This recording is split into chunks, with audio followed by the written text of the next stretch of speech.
11 নম্বর তসবি এটি ছিল। 12 নম্বর তসবি হচ্ছে বহু গুণে বর্ধিত তসবি, মানে এমন তসবি যে অল্প বলবেন কিন্তু কোটি কোটি নেকি।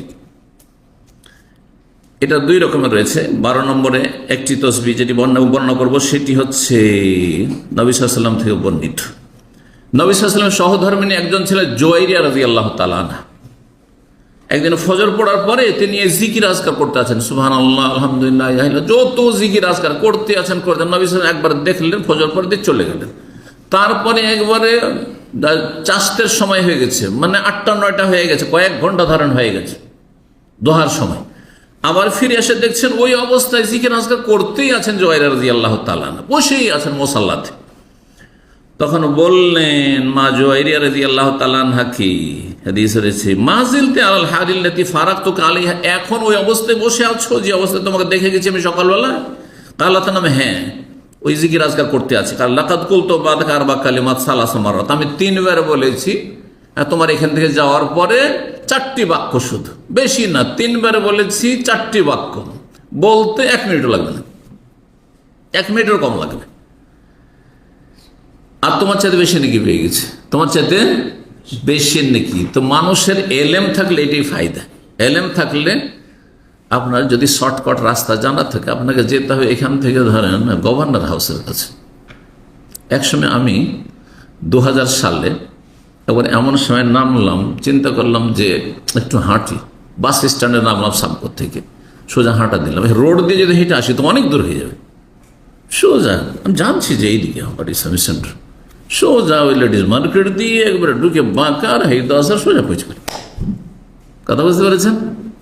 সোজা হেঁটে আসলে অর্ধেক টাইমে চলে আসতে পারবে না, কিন্তু রাস্তা দিয়ে ঘুরলে গাড়ির রাস্তা অনেক দূরে, বুঝতে পারছেন না? তো যার যত বেশি জ্ঞান আছে, নলেজ ছিল যে এখান দিয়ে চলে যাওয়া যাবে, হ্যাঁ, গলি গলি গলি দিয়ে ওই সোজা রাস্তায় চলে যাবে।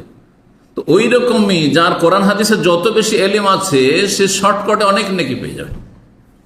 তো নবী সাল্লাল্লাহু আলাইহি ওয়াসাল্লাম বললেন যে 4টি বাক্য বলেছি মাত্র 3 বার, তোমার চাইতে বেশি নাকি। কি? সুবহানাল্লাহি ওয়া বিহামদিহি আদাদা খালকিহি ওয়া রিজা নাফসিহি ওয়া জিনাতা আরশিহি ওয়া মিদাদা কালিমাতিহি।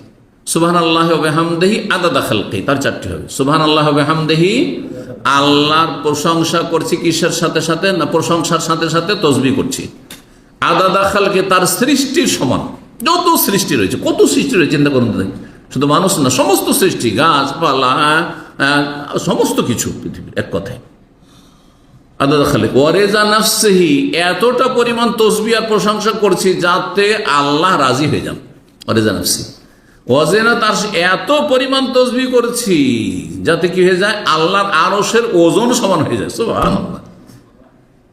উমাইদাদা কালিমাতিহি, এত পরিমাণে এত অসংখ্য তাসবিহ আর আল্লাহর প্রশংসা হামদ করছি যে মেদাদা কালিমাতি, আল্লাহর গুণগান লিখতে যত কালি লাগে, আল্লাহর গুণগান লিখে শেষ করা যাবে না, বলে শেষ করা যাবে না, এত বেশি তাসবিহ করছি, হয়ে গেল। তো এই ছিল আরেকটি তাসবিহর কথা বললাম, যেটা আরেকটি তাসবিহ হচ্ছে সুবহানাল্লাহিল আযীম ওয়া বিহামদিহি। সুবহানাল্লাহিল আযীম ওয়া বিহামদিহি 11 নম্বর তাসবিহ এটি। জি, হাদিসে রয়েছে, তিরমিজির হাদিস, মান কালা, যে বলবে সুবহানাল্লাহিল আযীম, শুধু আযীম বাড়ে না, সুবহানাল্লাহি ওয়া বিহামদিহি তো একটু আগে হয়ে গেল। সুবহানাল্লাহিল আযীম ওয়া বিহামদিহি ওরিসাত লাহু নাখলাতুন ফিল জান্নাহ, জান্নাতে আপনার আমার যে বাগান হবে, ওই বাগানে একটা গাছ লাগিয়ে দেওয়া হলো, গাছ রোপণ করে দেওয়া হলো। যেমন একবার বললেন একটা গাছ লাগিয়ে দেওয়া হলো, তাহলে জীবনে যত বলবেন তত বিশাল আপনার খেজুর বাগান হয়ে যাবে। আল্লাহু আকবার। বেহামদেকা, ফেরেশতা বলছে আল্লাহ তোমার প্রশংসা বিজড়িত আমরা তাসবিহ করছি। সুতরাং ফেরেশতাদের কাছ থেকে শিখে আল্লাহ শিখিয়েছেন কোরআনের ভাষায় আমাদেরকে করতে হবে সুবহানাল্লাহি ওয়া বিহামদিহি। মাত্র 3-4 মিনিট লাগবে, বেশি লাগবে, 3 মিনিটের মধ্যে 100 বার পড়া যেতে পারে। 100 বার পড়ার বিশেষ ফজিলত রয়েছে। প্রতিদিন আপনি 3 মিনিট চান, কিছুই না। মসজিদে যাচ্ছেন, আমি মসজিদে যাওয়ার সময় পড়ি, মসজিদে ফেরার সময় পড়ি, কারণ এই রাস্তাতে এমনি চিন্তা করতে থাকলাম আমার লাভ কি হইল, পড়তে থাকলাম, আমল করেন। জি, আল্লাহ তৌফিক দান করুন এবং স্থায়ীভাবে আমল করার তৌফিক দান করুন। নবী সাল্লাল্লাহু আলাইহি ওয়াসাল্লাম আরেকটা সহিহ মুসলিমের হাদিস বললাম এটি, যে আল্লাহর কাছে সবচেয়ে প্রিয় বাক্য আছে সুবহানাল্লাহি ওয়া বিহামদিহি। এখানে আরেকটি রিওয়ায়াত রয়েছে, মান কালা সুবহানাল্লাহি ওয়া বিহামদিহি ফি ইয়াউমিন মিয়াতা মাররা, কেউ যদি একদিনে প্রতিদিনে 100 বার করি, যেই দিন বলবে সেদিন ফজিলতটা পাবে, প্রতিদিন 100 বার করে সুবহানাল্লাহি ওয়া বিহামদিহি বলে, হুত্তাত খাতায়াও, তার গুনাহগুলি, খাতা বলে বড় গুনাহ কেউ, কিন্তু তার সাথে তওবা করতে হবে। এটি হচ্ছে আহলে সুন্নাত ওয়াল জামাতের আকীদা। হানাফি, শাফি, মালিকি, আহলে হাদিস, হাম্বলি যারা সবাই বলছেন যে বিনা তওবাতে কাবিরা গুনাহ মাফ হয় না, মানে আপনার গুনাহ বন্ধ করতে হবে। এটা হাসি মশকরা না যে আপনি গুনাহ করতে থাকবেন, আস্তাগফিরুল্লাহ আস্তাগফিরুল্লাহ করতে থাকবেন। আল্লাহর জন্য উত্তম দৃষ্টান্ত রয়েছে। এখন বাড়িতে আপনি অপরাধ করেছেন বাপ মায়ের সামনে, আর যদি বলেন যে আমি ক্ষমা চাইছি, আমি ক্ষমা চাইছি, আমি ক্ষমা চাইছি, আর তারপরে তার 1 ঘন্টা পরে আবার ওইরকম অপরাধী করছেন, তো মাপ পাবেন? ওইটি বুঝে নিতে হবে। রবের কাছে তখনই ক্ষমা পাবেন যখন অন্তঃস্থল থেকে খুলুসের সাথে বলবেন, আল্লাহ আমি আর এই কাজ করবো না, এগুলো আমি করবো না, আল্লাহ তুমি মাফ করে দাও। তো বলছেন যে সমস্ত গুনাহ মাফ করে দেওয়া হবে। ওয়াইন কানাত মিসলা জাবাদিল বাহরি, সাগরে যত ময়লা আবর্জনা থাকে, খড়কুটো থাকে বা ভাসমান ফেনা থাকে, পানি ঢেউয়ের কারণে ভাসমান ফেনা হয়ে যায় নদীতে, সাগরে, এত পরিমাণ যদি গুনাহ থাকে তবু আল্লাহ মাফ করে দিবেন 100 বার, মাত্র 3 মিনিটও লাগবে, 2.5 থেকে 3 মিনিট।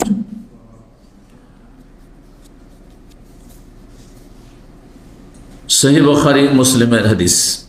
আরেকটা হাদিসে, মান কালা হিনা ইউসবিহু ইয়ামসি, সকাল এবং সন্ধ্যাবেলা যদি বলেন সুবহানাল্লাহি ওয়া বিহামদিহি মিয়াত মারা, সকালবেলা 100 বার, সন্ধ্যাবেলা 100 বার, লাম ইয়াতি আহাদুন ইয়াউমাল কিয়ামাতি বিআফযাল মিম্মা জাআ বিহি ইল্লা আহাদুন কালা মিসলা মা কালা আও যাদা আলী। সকালবেলা 100 বার যদি বলেন সুবহানাল্লাহি ওয়া বিহামদিহি, আর সন্ধ্যাবেলা যদি 100 বার বলেন, 200 বার পড়লেন, তাহলে আপনার চাইতে ভালো আমল নিয়ে হাসর মাঠে কেউ যেতে পারবে না, তবে যেই ব্যক্তি আপনার চাইতে বেশি বলেছে বা আপনার সমান বলেছে। আল্লাহু আকবার, চিন্তা করুন। 8 নম্বর তাসবিহ, সহিহ বুখারীর সর্বশেষ হাদিস, এবং কয়েক জায়গায় হাদিসটি রয়েছে সহিহ বুখারীতে, কিন্তু শেষখানে হাদিসটি রয়েছে, সেই জন্য বললাম। নবী কালিমাতানে, দুটো কথা রয়েছে, দুটো বাক্য রয়েছে। খফিফাতান লিসান, জবানে উচ্চারণ করতে অত্যন্ত হালকা সহজ। সাকিলাতান ফিল মিজান, নেকির পাল্লায় অনেক ভারী। হাবিবাতান ইলার রাহমান, আল্লাহর কাছে অনেক প্রিয়, আল্লাহ অনেক ভালোবাসেন। এই দুটো বাক্য, এই দুটো জিকির কি? সুবহানাল্লাহি ওয়া বিহামদিহি, সুবহানাল্লাহিল আযীম। একটি হচ্ছে সুবহানাল্লাহি ওয়া বিহামদিহি, যদিও দুটি ইবাদত হয়ে গেল, তাসবিহ হলো, আলহামদুলিল্লাহ হলো, আর কি সুবহানাল্লাহিল আযীম, এই দুটি বাক্য। 9 নম্বর তাসবির বাক্য হাদিসে রয়েছে, নবী সাল্লাল্লাহু আলাইহি ওয়াসাল্লাম যখন কি করতেন, ইজা সাল্লামা ফিল ভিতরে, ভেতরে সালাম ফিরতেন, ভেতর শেষ করার পরে। তাহাজ্জুদ পড়েন আর নাই পড়েন, এমনি বেতর পড়ছেন, ধরেন এশা পরে বেতর পড়ছেন, বেতর যখনই পড়বেন সালাম ফেরার পরে কি বলতেন? সুবহানাল মালিকিল কুদ্দুস, 3 বার করে, শেষখানে একটু টান দিয়ে উচ্চস্বরে বলবেন। আমল করেন কেউ? হ্যাঁ, এটি প্রসিদ্ধ আমল। জি, এক শ্রেণীর লোকে শুধু রমজানে করে, ওই তারাবির পরে বেতর পড়লে তখন দেখে যে আশেপাশে পড়েছে, তখন পড়ে না, সারা বছর পড়বে না। সুবহানাল মালিক কুদ্দুস, সুবহানাল মালিক কুদ্দুস, সুবহানাল মালিকিল কুদ্দুস, এই টান দেবেন শেষখানে। জি। 10 নম্বর তাসবিহ, নবী সাল্লাল্লাহু আলাইহি ওয়াসাল্লাম উমর বলছেন যে আমরা রাসূলুল্লাহ সাল্লাল্লাহু আলাইহি ওয়াসাল্লাম একদিন নামাজ পড়ছিলাম, হঠাৎ করে বাইরে থেকে একটা লোক এসে নামাজে লাগলো আর বললো এসে, আল্লাহু আকবার কাবীরা আলহামদুলিল্লাহ কাসীরা ওয়া সুবহানাল্লাহি বুকরাতাও ওয়া আসীলা। রাসূলুল্লাহ সাল্লাল্লাহু আলাইহি ওয়াসাল্লাম সালাম ফেরার পর বলছেন, মানিল কাইলু কালিমাতা হাযা কাযা ওয়া কাযা, এই বাক্যগুলি কে বলল প্রথম? এর আগে তাহলে সাহাবীরা এই আমলটি শিখেননি, কে এই বাক্যটি বলল এভাবে? অনেকে তো ভয় পেয়েছেন যে ভুলই করলো নাকি। কালা রাজুল কওম, একজন বলল ভয়ে ভয়ে, আনা ইয়া রাসূলুল্লাহ, আমি বলেছি। নবী সাল্লাল্লাহু আলাইহি ওয়াসাল্লাম বলছেন, আজিবতু লাহা, আমি অবাক হইলাম। ফুতিহাত লাহা আবওয়াবুস সামা, আকাশের দরজাগুলি খুলে দেওয়া হয়েছে। সুবহানাল্লাহ, চিন্তা করো, আকাশের দরজাগুলি খুলে দেওয়া হয়েছে কিসের জন্য? এই নেকি ফেরেশতা নিয়ে যাবে সেজন্য, আগেই দরজা খুলে রেডি। বলছেন ইবনে ওমর, তারপর থেকে আমি জীবনে কোনোদিন ছাড়িনি এটি। কোনটি? কোন তাসবিহ বললাম? আল্লাহু আকবার কাবীরা আলহামদুলিল্লাহ কাসীরা সুবহানাল্লাহি বুকরাতাও ওয়া আসীলা, তাকবীর রয়েছে, তাহমিদ আলহামদুলিল্লাহ রয়েছে, এবং তাসবিহ সুবহানাল্লাহ রয়েছে, বুকরাতাও ওয়া আসীলা। বলছেন তারপর থেকে আমি কোনোদিন ছাড়িনি না। ফামা তারাকতুহু মুনযু সামি'তু রাসূলা ইয়াকুলু যালিকা, সহিহ মুসলিমের হাদিস। তারপরে নামাজের আর একটা জায়গায় তসবিহ রয়েছে, যদিও সেটি ফরজ নয়, সুন্নাত। সেটা হচ্ছে, এবং তার বিকল্প দোয়াও রয়েছে। কোনখানে চিন্তা করুন তো, নামাজের ভিতরে তসবিহ আছে? হ্যাঁ, দুই স্ত্রীর মাঝখানে কোথায় তসবিহ রয়েছে? হয় রব্বিক ফিরলি রব্বিক ফিরলি, আর না হয় আল্লাহ মগফিরলি ওয়ারহামনি ওয়াহদিনি ওয়াফিনি ওয়ারজুকনি। হ্যাঁ, সানা আল্লাহু আকবার তাকবীরে তাহরিমার পরে সুবহানাকা, এই সুবহানাকা আল্লাহুম্মা বিহামদিকা ওয়া তাবারাকা ইসমুকা ওয়া তাআলা জাদ্দুকা ওয়া লা গায়র। সহিহ মুসলিমের হাদিস, আবু দাউদ সুনানের হাদিস। এই আমলটি ওমর রাদিয়াল্লাহু খুব গুরুত্ব দিতেন। এই শুধু এই দোয়াকে পছন্দ করেছেন হানাফি মাজহাবের ফিকাতে হানাফি ওলামারা আর হাম্বলি ওলামারা। এই জন্য সৌদি আরবে এর উপরে বেশি আমল করে হাম্বলি ওলামারা, আর হানাফি ওলামারা এইটার উপর আমল করে। কিন্তু সহি আমল এর চাইতে ভালো হচ্ছে যে যতগুলি এসে সবগুলি পড়বেন, কখনো এইটা কখনো এইটা কখনো এইটা, আমি এইটা করি। এটি তো সহি মুসলিমের এবং আবু দাউদ নাসাইর হাদিস। কিন্তু বুখারীতে কি আছে? আবু হুরায়রা রাদিয়াল্লাহু আনহু করেছেন, আল্লাহু বা'ইদ বাইনি ওয়া বাইনা খাতায়া কামা বা'আতা বাইনাল মাশরিক ওয়াল মাগরিব। এই দোয়াটি রয়েছে। কার মুখস্থ আছে? দেখি কার মুখস্থ আছে। এই দু চারটা মাশাআল্লাহ আছে। এটাতে নিজের চাওয়া পাওয়া বেশি রয়েছে, আর সুবহানাকাতে আল্লাহর গুণগান বেশি রয়েছে। ওর বৈশিষ্ট্য আলাদা, এর বৈশিষ্ট্য আলাদা। যারা আল্লাহর গুণগান করাকে বেশি প্রাধান্য দিয়েছেন তারা বলছে ওইটা বেশি ভালো। আর যারা নিজের চাওয়া পাক আল্লাহর কাছে চাইছে, আমি বিনয়ী হয়ে একগ্র চিত্তে, এটাকে প্রাধান্য দিয়েছে। আল্লাহ বাইদ বাণীকে প্রাধান্য দিয়েছে, এবং সহিহ বুখারীতে যেহেতু আছে, আহলে হাদিসের রাখে এইটাই আমল করে। কিসের জন্য? বলে সহিহ বুখারীতে আছে জন্য।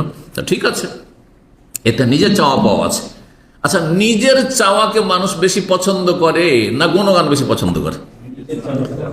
নিজের চাওয়া। আমি আপনার কাছে ধার চাইছি, এটা বেশি পছন্দ করেন না এমনিতে আপনি খুব ভালো মানুষ ভাই, আপনি সাহেব তাহলে আপনাকে জুস খাওয়া, জাযাকাল্লাহ, কিচ্ছু লাগবে না। হ্যাঁ, কোনটা বেশি পছন্দ করে? চাওয়াটা পছন্দ না গুণগান বেশি পছন্দ? আপনার যদি সুনাম করি এটা বেশি ভালো লাগবে, আপনাকে মজা লাগবে। ফিরি ফিরি সুনাম পাচ্ছেন আপনি। কথা বলছে, বুঝছেন না? বুঝছেন না? এই যুক্তিতে বলছেন সুবহানাকা আল্লাহুম্মা ওয়া বিহামদিকা ওয়া তাবারাকা ইসমুকা ওয়া তাআলা জাদ্দুকা ওয়া লা ইলাহা গায়রুকা।